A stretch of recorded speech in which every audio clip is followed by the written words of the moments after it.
ఉన్నటువంటి కళలు సాకారం చేసుకుంటున్నటువంటి ఆశలు.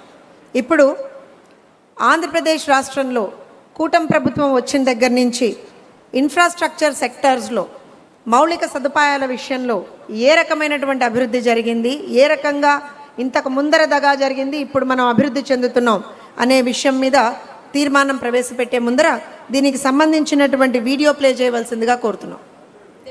ప్రభుత్వం అంటేనే అభివృద్ధికి ప్రతీక. అందుకు నిదర్శనం హైదరాబాద్ మాత్రమే కాదు.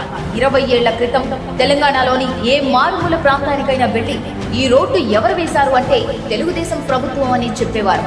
హైదరాబాద్ లో 19 ఫ్లైఓవర్లు, పబ్లిక్ పార్కులు, క్రీడా స్టేడియంలు, సైబర్ టవర్లు, అంతర్జాతీయ విమానాశ్రయం, నెక్లెస్ రోడ్, ఇలా చెప్పుకుంటూ పోతే అంతే ఉండదు. హైదరాబాద్ లో ఇంతటి అభివృద్ధికి కారణం నారా చంద్రబాబు నాయుడు గారు. రాష్ట్ర విభజన తర్వాత 2014-19 మధ్య నవ్యాంధ్రలో 25,000 కిలోమీటర్ల సిమెంట్ రోడ్లను వేసిన ఘనత ఆయనకే దక్కుతుంది. మళ్లీ 2019-24 మధ్య కాలంలో జగన్ హయాంలో గుంతల రోడ్లు ఎంతటి నరకప్రాయంగా ఉండేవో అందరికీ తెలుసు. కూటమి ప్రభుత్వం అధికారంలోకి వచ్చాక 861 కోట్లతో 20,060 కిలోమీటర్ల పొడవైన రోడ్డుపై గుంతలను పూడ్చడం జరిగింది. 2,500 కోట్ల రూపాయలతో నూతన రహదారుల నిర్మాణం చేపట్టారు. గ్రామాల్లో పల్లె పండుగ పేరిట 4,000 కిలోమీటర్ల రోడ్ల నిర్మాణం చేస్తున్నారు. అడవి తల్లి బాట పేరిట గిరిజన తండాలకు రోడ్ల నిర్మాణంతో పాటు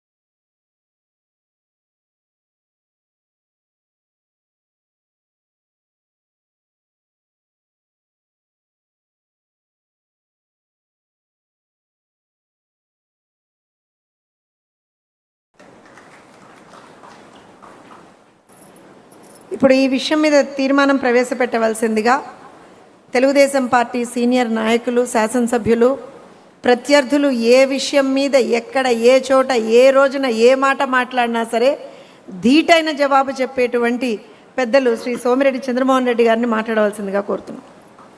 అందరికీ మహానాడు సందర్భంగా అభినందనలు తెలియజేస్తూ పెద్దాయన ఎన్టీ రామారావు గారిని స్మరించుకుంటూ మా నాయకుడు జాతీయ తెలుగుదేశం పార్టీ అధ్యక్షులు గౌరవ ముఖ్యమంత్రి వర్యులు చంద్రబాబు నాయుడు గారు, అట్లే జాతీయ వర్కింగ్ అధ్యక్షుడు national working president Lokesh Babu గారు, రాష్ట్ర పార్టీ అధ్యక్షుడు పల్లా శ్రీనివాసరావు గారు, మీ అందరికీ నా హృదయపూర్వక నమస్కారాలు. చాలా సంతోషం, మహానాడులో మీ అందరిని చూసే అవకాశం కలిగింది. నాకు ఒక్కటి గుర్తుకొస్తుంది. మేము లాంగ్ టైం బ్యాక్ నాంపల్లి నుంచి సికింద్రాబాద్ పెరేడ్ గ్రౌండ్స్ దాకా ఊరేగింపుగా పోయేవాళ్ళం. తీగల కృష్ణారెడ్డి గారు గుర్రం ఎక్కిపోయేవాడు, మేము ఆ తోకానికి నడిచిపోయేవాళ్ళం. అవన్నీ గుర్తుండాయి. మహానాడులు ప్రతి మహానాడుకు హాజరైన సంఘటనలు గుర్తుండాయి. పెద్దాయన ఎన్టీ రామారావు గారి గురించి ఆయన పుట్టినరోజు 1-2 విషయాలు. నెల్లూరులో సారా వ్యతిరేక ఉద్యమం, నేను అఖిలపక్ష పోరాట కమిటీ కన్వీనర్గా ఉండా. 23 జిల్లాల్లో ఒక్క నెల్లూరు జిల్లా పాటలు ఆపారు మహిళలు, మేము కలిసి. అప్పుడు పెద్ద ఆయన పోయి కలిసాం, బాబు గారిని కలిసాం. ఒక్కసారి నెల్లూరుకి వచ్చి సభలో మాట్లాడమన్నాం.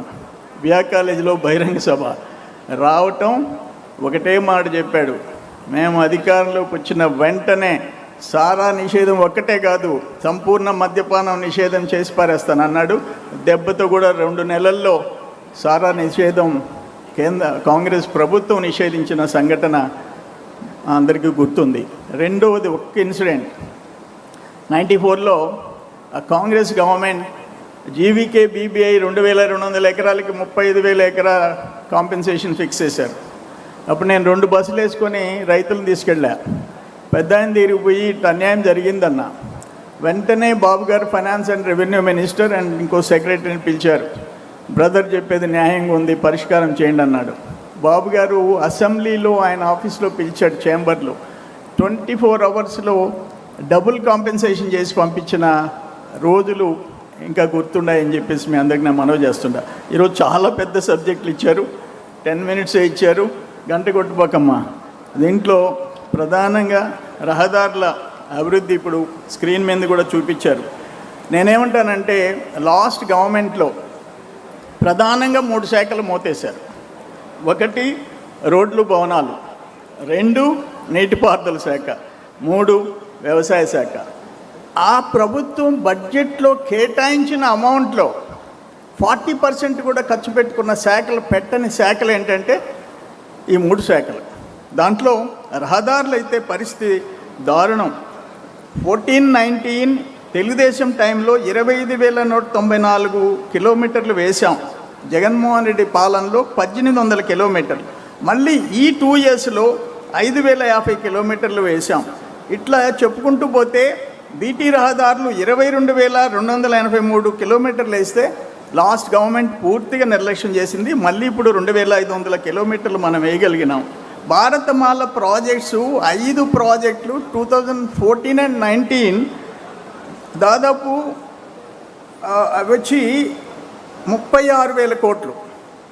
వాటికి స్టేట్ గవర్నమెంట్ షేర్ కట్టినందువల్ల ఆగిపోయే పరిస్థితి లాస్ట్ గవర్నమెంట్లో వచ్చింది. మీ అందరికి నేను గుర్తు చేస్తున్నా. కేంద్ర ప్రభుత్వం ఈ గవర్నమెంట్లో ఇప్పుడు కూటమి ప్రభుత్వంలో కేంద్ర ప్రభుత్వం ఆమోదించిన జాతీయ రహదారులు 8, ఇంపార్టెంట్ 8, మొత్తం పొడవు 1,749 కిలోమీటర్లు, వాల్యూ 81,879 కోట్లు ఈరోజు శాంక్షన్ చేయించుకునే పరిస్థితి వచ్చింది. నేనేమంటానంటే ఆ టైంలో ఎంతమంది చనిపోయినారు, యాక్సిడెంట్లో ఎంతమంది, 43,000 మంది రోడ్డు ప్రమాదాల్లో చనిపోయే పరిస్థితి జగన్ గవర్నమెంట్లో వచ్చింది. ఈరోజు గాడిన పడింది. మొత్తం రోడ్లు అయితే ఇప్పుడు అంతకుముందున్న పరిస్థితి, ఈ ఫోటోలు ఉన్నాయి ఇక్కడ. రాష్ట్రంలో 45,375 కిలోమీటర్లు టోటల్ లెంగ్త్ ఉన్నాయి. అందులో 50% 23,000 కిలోమీటర్లు దెబ్బతిన్నాయి. అటువంటి పరిస్థితి జగన్మోహన్ రెడ్డి గవర్నమెంట్లో వచ్చింది. రెండోది ఏంటంటే అమరావతి, ఇంపార్టెంట్ అమరావతి అభివృద్ధి వికేంద్రీకరణ. రైతు బిడ్డలు మనకి 34,000 ఎకరాలు ఇచ్చారు. 28,538 మంది రైతులు, వాళ్ళు 1,631 రోజులు గత గవర్నమెంట్ మీద పోరాటం చేయాల్సిన పరిస్థితి వచ్చింది. 230 మంది ప్రాణత్యాగాలు చేశారు. నాకు ఒక్కటి బాగా గుర్తుంది. సోదరీమణులు, ఆడబిడ్డలు, సోదరులు తిరుమలకి పాదయాత్ర కొనసాగించారు. దాంట్లో సర్వేపల్లి కాన్స్టిట్యున్సీలో పొదలకూరు ప్రాంతంలో మేమంతా నైట్ టెంట్లు వేయించి అన్నీ చేసాం. అర్ధరాత్రి పోలీసులు వచ్చి వాటిని తీసేశారు, రిమూవ్ చేసేసారు. మేమెంత అడ్డుపడినా వినలా. నెక్స్ట్ డే ఎర్రటి ఎండలో ఆ ఆడబిడ్డలు రోడ్డు మీద నిలబడుకొని, రోడ్డు మీద కూర్చొని భోజనాలు చేసే పరిస్థితి వచ్చింది. దాన్ని ఎన్ని రకాలుగా 3 రాజధానులు అని చెప్పి, మావిగన్ అని చెప్పి, ఆ గన్ కల్చర్ ఇంకా అతనికి పోలే. ఈ అమరావతిని నాశనం చెయ్యాలని చెప్పేసి అతను చేసిన ప్రయత్నాలు మనం చూసాం. ఈరోజు 15,000 కోట్ల రూపాయలు కేంద్ర ప్రభుత్వం ఇచ్చి అండగా నిలబడింది. మొన్న లోక్సభలో చట్టం చేసింది. ఎదురు లేకుండా అమరావతి అనేదానికి మళ్ళీ పల్లెత్తి ఆ అపోజిషన్ పార్టీ మాట్లాడేదానికి లేకుండా మోడీ గారి ప్రభుత్వం కేంద్రంలో మనకు చట్టం చేసి ఇచ్చింది. ఈరోజు బిట్ వచ్చినా, ఎస్ఆర్ఎం వచ్చినా, బిట్స్ పిలానీ వచ్చినా, అన్ని విశ్వవిద్యాలయాలు వచ్చినాయి అంటే చంద్రబాబు నాయుడు గారి కృషి, లోకేష్ బాబు గారి ఎఫర్ట్స్ అని చెప్పేసి నేను తెలియజేస్తున్నా. దేశంలో మొట్టమొదటి క్వాంటమ్ వ్యాలీ ప్రజా రాజధానిలో ఏర్పాటు చేసి భవిష్యత్తులో విజ్ఞానులను తయారు చేసే అవకాశం మన అమరావతికి వచ్చిందంటే అది చిన్న విషయం కాదని చెప్పేసి మీ అందరికీ నేను మనవి చేస్తున్నా. మూడోది ప్రాంతీయ ఆర్థిక మండళ్ళు. దాంట్లో ఉత్తరాంధ్ర ఆర్థిక మండలి విశాఖ చెన్నై ఇండస్ట్రియల్ కారిడార్ పరిధిలో విశాఖపట్నం కేంద్రంగా IT, AI, fintech, pharma, port ఆధారిత పరిశ్రమలన్నీ వచ్చే పరిస్థితి వచ్చింది. కోస్తాంధ్ర ఆర్థిక మండలిలో ఈ సేవారంగం, విద్య, ఆరోగ్యం, నాలెడ్జ్ ఎకానమీ ఇవన్నీ అమరావతికి 15,000 కోట్లు ఇవ్వటం, క్వాంటమ్ వ్యాలీ రావటం, ఇవన్నీ కోస్తాంధ్ర ఆర్థిక మండలికి అవకాశం వచ్చింది. రాయలసీమకి మనం ఎవరూ ఊహించలే. రాయలసీమలో Bengaluru Chennai corridor, electronics, automobile, drone, defence ఇవన్నీ తయారీ రంగాలకు ప్రాధాన్యం. Sri City, Tirupati electronics clusters, green energy రంగంలో 1,50,000 కోట్ల పెట్టుబడితో దేశంలో అతిపెద్ద హబ్గా రాయలసీమ ఏర్పాటు చేయటం, వీటన్నిటిలో లోకేష్ బాబు గారి కృషి కూడా అనిర్వచనీయమని చెప్పేసి నేను మనవి చేస్తుండా. 1,00,000 కోట్లతో ఉద్యానవన హబ్ ఏర్పాటు చేయాలని కేంద్ర రాష్ట్రాల పెట్టుబడి 60,000 కోట్లయితే ప్రైవేట్ సంస్థల పెట్టుబడి కేంద్ర రాష్ట్ర ప్రభుత్వాలు 40,000 అయితే ప్రైవేట్ సంస్థల పెట్టుబడి 60,000 కోట్లు. ఈ విధంగా రాయలసీమ ఆర్థిక మండలి ముందుకు పోయే పరిస్థితి తెచ్చుకున్నాం. ఈ కీలకమైన లక్ష్యాలు ఏంటంటే 29కి బాబు గారు ఒకటే చెప్పారు, 2029కి 20 లక్షల ఉద్యోగాలు కల్పన రావాలా, 3 ఆర్థిక మండలిలో సమతుల్య అభివృద్ధి ద్వారా పెట్టుబడుల వికేంద్రీకరణ ద్వారా ప్రాంతీయ అసమానతలు తగ్గించుకోవాలని చెప్పి ఒక్కొక్క ప్రాంతం ఒక్కొక్క ఆర్థిక శక్తిగా పెరగాలని చెప్పేసి లక్ష్యంగా పెట్టుకున్నారు. అది మనం అందరం చూస్తున్నాం. ఇంత పెద్ద ఎత్తున 1,00,000 కోట్ల పెట్టుబడి ఈ 2 ఇయర్స్లో తేవటం బాబు గారి కృషి, అక్కడ మోడీ గారి సపోర్ట్, లోకేష్ బాబు గారి అనిర్వచనీయమైన ఆయన ఎఫర్ట్స్ ఇవన్నీ కలిసి వచ్చినాయి. ఇక్కడున్న జనసేన పార్టీ పవన్ కళ్యాణ్ గారి అండ. అట్లే ఇంకోటి ఏంటంటే, ఒకటి ఇది ఇంపార్టెంట్ సబ్జెక్ట్, పేదల పక్కా ఇళ్ళు. ఎన్టీ రామారావు గారి సృష్టి. ఆ రోజు 5 సెంట్లు, తర్వాత కూడా మనం 3 సెంట్లు ఇస్తూ వచ్చాం. లాస్ట్ టైం ఆ గవర్నమెంట్ వచ్చింది. ఎంత దురదృష్టం అంటే 1 సెంట్ అర్బన్ ఏరియాలో, 1.5 సెంటు రూరల్ ఏరియాలో. అంటే 1.5 సెంటు రూరల్ ఏరియాలో ఏమవుతుంది? 1 సెంటుతో ఏం చేయాలి వాళ్ళు భార్యాబిడ్డలు? పులివెందుల్లో 8,000 ఇళ్ళు మున్సిపాలిటీలో 1 సెంట్లో కడితే, రాక్రీట్ కాంక్రీట్ సంస్థ ఘోరంగా కడితే, ఈరోజు వాళ్ళు ఏం చెప్తున్నారు? నీ పులివెందుల్లో మేము పోయి గృహప్రవేశాలు చేసే ప్రసక్తే లేదు, చంద్రబాబు నాయుడు గారు మున్సిపాలిటీలో 1.5 సెంట్ ఇస్తానన్నాడని చెప్పేసి అడ్డం తిరిగే పరిస్థితి వచ్చింది. నువ్వు కానీ అదే రాక్రీట్ సంస్థ మీద యాక్షన్ తీసుకోలే, నువ్వే ఒప్పుకున్నావు ఆ రోజు. ఇవన్నీ చూసాం. నేను ఒక్క మాట అడుగుతుండా, ఒక్క మాట. జగన్మోహన్ రెడ్డి కుటుంబ సభ్యులు 4, దాంట్లో ఎల్హంక 29 ఎకరాలు, పులివెందుల 3 ఎకరాలు, ఇడుపులపాయ 3 ఎకరాలు, లోటస్ పాండ్ 3 ఎకరాలు, తాడేపల్లి ఎకరా 40 ఎకరాలు, 4,000 సెంట్లు. 4,000 సెంట్లలో నువ్వు 4,000 కుటుంబాలు ఉండమంటున్నావు. అంటే 4-5 కుటుంబ సభ్యులు అంటే 20,000 మంది దాంట్లో బతకాల నీకున్న ఇళ్ల స్థలంలో. వాళ్ళకి మాత్రం 1 సెంట్ ఉండాలా? ఇది ఎక్కడ న్యాయం అని చెప్పేసి నేను అడుగుతూ ఉంటా. ఇటువంటి ఘోరాలు అమరావతిలో దాదాపు అరకులో నీ గెస్ట్ హౌస్ కోసం 400 కోట్ల రూపాయలు ఖర్చు పెట్టావు. నువ్వు పర్మనెంట్ సీఎంగా ఉంటానని చెప్పేసి చేసావు. ఏదేమైనా నేను ఒక్క విషయం అయితే చెప్తుండా.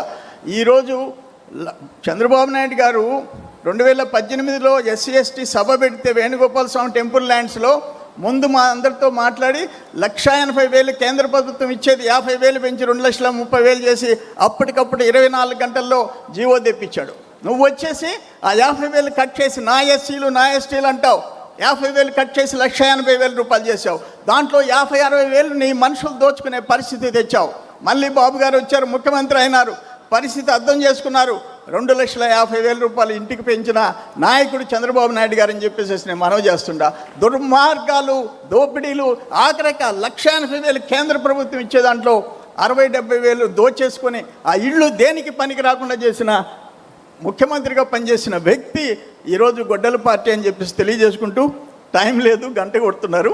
చాలా ఇంపార్టెంట్ సబ్జెక్ట్స్ ఉన్నాయి. ఏదేమైనా మీ అందరి దగ్గర మరొకసారి మహానాడు శుభాకాంక్షలు తెలియజేస్తూ సెలవు తీసుకుంటా. Thank you sir. ఇప్పుడు ఇదే తీర్మానాన్ని బలపరచవలసిందిగా ఏపీఐఐసి చైర్మన్ శ్రీ మంతన్ రామరాజు గారిని వేదిక మీదకి ఆహ్వానిస్తుంది.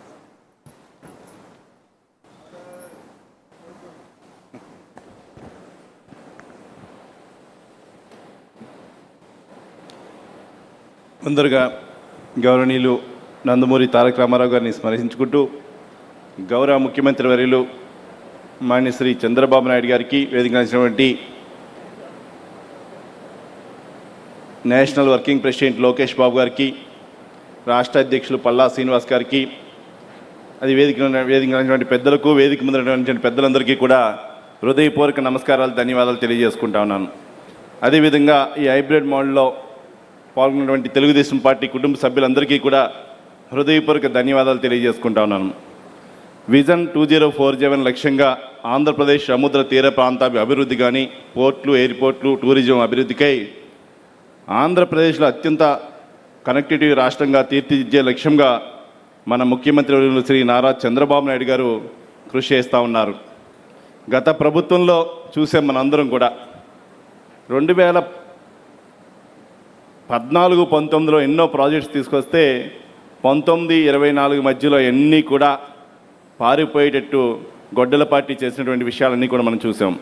కానీ మన యొక్క నాయకుడు విజన్ 2047 ప్రకారంగా పనిచేయడానికి ముందరు రావటం మన అందరం కూడా అదృష్టం. ఎందుకంటే మన రాష్ట్రంలో పోర్టులు ఉండటం వల్ల అంతర్జాతీయ వాణిజ్యం వేగవంతం అవుతుందని, అంతేకాకుండా పోర్టుల మీద ఆధారపడ్డ పరిశ్రమలు, లాజిస్టిక్ రంగాలని ద్వారా లక్షలాది ఉద్యోగ అవకాశాలు సృష్టించబడతాయి.